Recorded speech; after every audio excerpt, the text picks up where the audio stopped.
Hello, I'm Reverend Karen Davis of First Christian Church. You know, when you're doing some gardening, you want to be able to dig into the soil, put your seeds in, and then prepare it to add some water.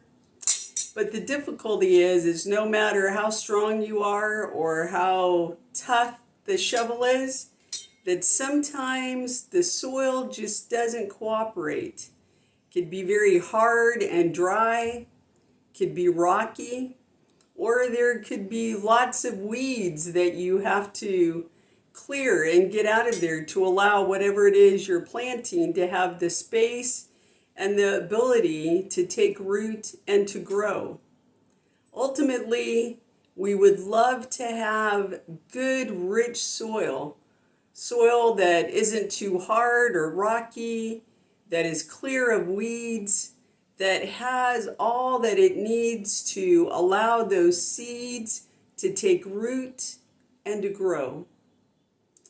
So it is in our spiritual life that God looks to each of us to plant those seeds of hope and faith and joy and love and kindness and generosity, for those seeds to take root in our life and to grow so that others could benefit and flourish as well from all that is produced through our lives.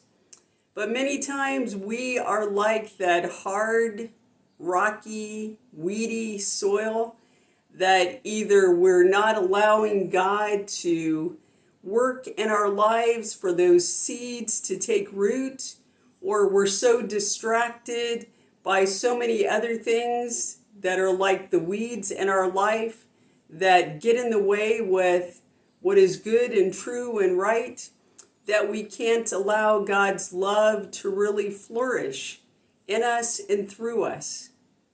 This week I invite you to read from the Gospel of Matthew, chapter 13, verses 1 through 23. As you read that parable of the good soil, may it remind you how our lives need to be ready and willing to receive God's word, God's presence, the partnership with those around us, so that those seeds could take root and flourish.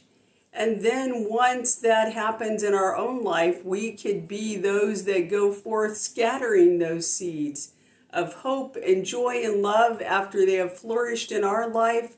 We can help others to benefit from that as well.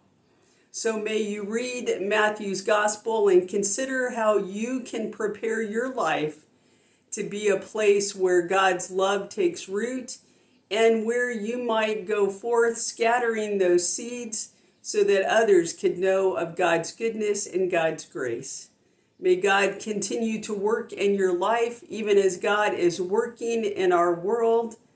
And may we go forth flourishing in God's love and goodness.